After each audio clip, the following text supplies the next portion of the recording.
nous pouvons penser que nous faisons du mal à quelqu'un.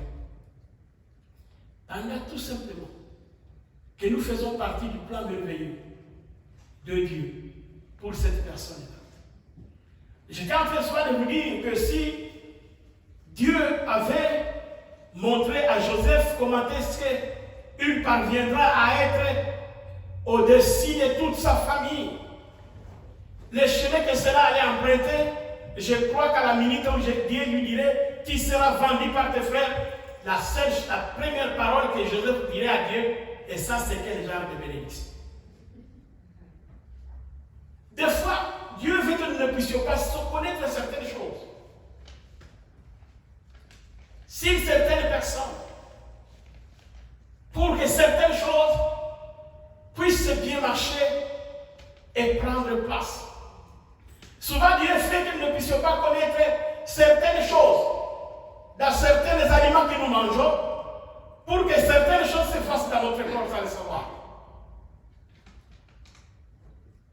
Donc, à un moment donné, Dieu peut préférer que nous puissions être ignorants de son plan merveilleux, dans la totalité de son plan merveilleux, pour qu'il puisse être lui-même qui est au contrôle de ce plan. Notre Dieu ne veut pas que nous puissions l'aider à accomplir son plan.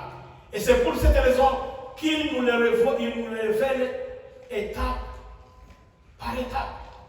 Étape par étape.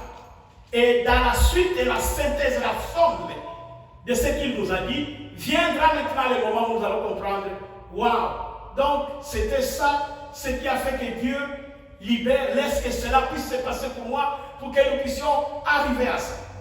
Vous savez que là où ils étaient, Jacob et ses enfants, il n'y avait pas un poste de premier ministre pour lui et ses enfants. Là où ils étaient avec ses brebis, ils étaient limités aux chats et aux brebis, dans leur propre pays, dans leur propre famille. Il n'y avait pas de poste de premier ministre. Il n'y avait pas une bénédiction nationale ou internationale sur ses enfants. Et si Dieu avait prévu que cet enfant-là aurait une bénédiction plus que la famille, il faut un processus pour l'amener là-bas. Et Dieu choisit la trahison. La trahison. Comme un moyen qui amène les gens à l'élévation. La trahison peut amener les gens à l'élévation, oui. La haine, la jalousie la plus profonde. Vous voyez comment est-ce que lorsque les gens sont jaloux, sont haineux, ils sont capables de prononcer des mots qui ne contrôlent même plus. Ils ne sont même pas capables de comprendre quel est le prix qu'ils sont en train de payer en vivant dans la haine et dans la jalousie. J'étais en train de parler avec mon petit frère et je lui disais que vous savez qu'il y a une étape de la vie la plus difficile à vivre et la plus malheureuse. C'est lorsque vous entretenez de la haine dans votre cœur. Vous souffrez et les gens pour qui vous avez la haine ne sont même pas informés que vous souffrez. Vous êtes dans l'insomnie et les gens pour lesquels vous êtes dans l'insomnie sont en train de ronfler chez eux. Vous manquez de l'appétit et les gens qui vous ont fait du mal, qui vous amènent à être comme ça, sont en train de manger des kilos et des kilos de viande. Ils ne sont même pas informés. C'est un temps très malheureux. Ça arrive à cause des circonstances de la vie. Personne ne peut dire qu'à un moment donné, il n'a pas eu de la jalousie envers quelqu'un, il n'a pas eu de la haine envers quelqu'un, il n'a pas eu de colère envers quelqu'un.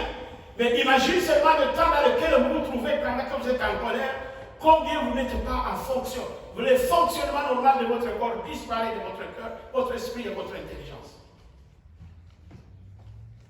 Et je lui disais que c'est le moment le plus dur qui fait que l'ennemi nous détruise sincèrement. Nous ne pouvons pas le dépasser par nous-mêmes. Nous devons prier. Et là, je lui avais dit que lorsque vous êtes blessé par quelqu'un, vous ne le pardonnez pas puisque Dieu l'a pardonné. Et c'est ce que nous nous trompons des fois. Nous pensons que lorsque nous pardonnons celui qui nous a fait du mal, Dieu aussi l'a pardonné. Non. Dieu veut qu'il nous rachète d'abord nous, avant de s'occuper de celui qui nous a fait mal. Parce que dans un moment donné, il nous dit, la guerre et la vengeance m'appartiennent, moi. Laisse ça. Toi, préoccupe-toi de ton cœur, agis de la manière dont je veux que vous puissiez agir, et laisse-moi le travail. Moi, je vais faire le travail. Moi, je vais faire le travail. Il y en a beaucoup de gens qui croient quand quelqu'un commence à bien parler avec lui, il croit qu'il l'a pardonné. Non. Il s'est pardonné lui-même. Il a arrangé son cœur avec son Dieu. Mais le reste des problèmes reste avec toi. À toi aussi de prendre la décision d'arranger. Et à ce moment-là, le Seigneur nous dit que quand il y a un problème avec ton frère, ne lui donne pas un gâteau, ne lui donne pas un cadeau, va vers lui et répare-toi. Ça va? C'est la seule chose, la seule formule. Si vous avez un problème avec quelqu'un, ne cherchez pas des solutions indirectes. Comme ici en période de Pâques, vous avez un problème avec quelqu'un, une carte, de joyeuses Pâques, et que vous écrivez des noms, et vous amenez 2 ou 3 boîtes de chocolat. Et vous pensez que la chose est réglée. Non, non, non, non. Les choses, les mal que nous faisons aux gens, ne se règlent que lorsque nous sommes des milliers devant ces gens-là, et nous demandons pardon. Pardonne-moi. Vous savez, le pardon, c'est ça qui s'appelle. Il y a le temps de la souffrance personnelle. Pourquoi j'ai fait ça, mon frère? Pourquoi j'ai fait ça, mon frère? La culpabilité, c'est le début de la repentance.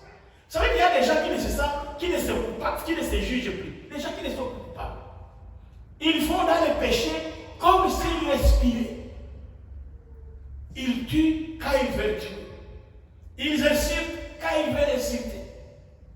Et quand ils partent, ils se sentent à l'aise. La culpabilité n'est plus là.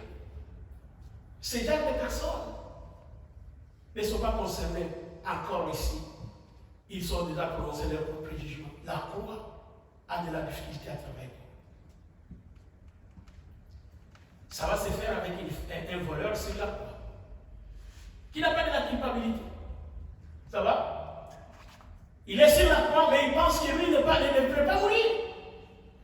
Alors, qu'est-ce qu'il fait? Il insulte Jésus. Il s'attaque à Jésus. Il dit, toi tu as dit que tu es enfant de Dieu. Quand tu étais vivant, tu guérissais de malades. Tu es libéré. Et la prophétie dit que tu dois libérer les prisonniers. Alors, commence par te libérer. Et quand tu seras libre, libère-nous.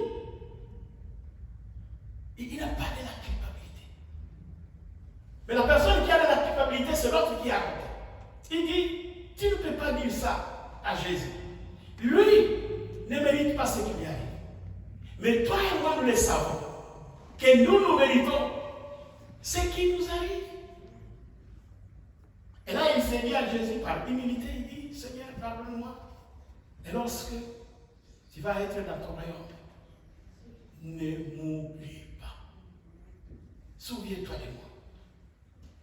Jésus dit, aujourd'hui, tu seras avec moi dans le paradis.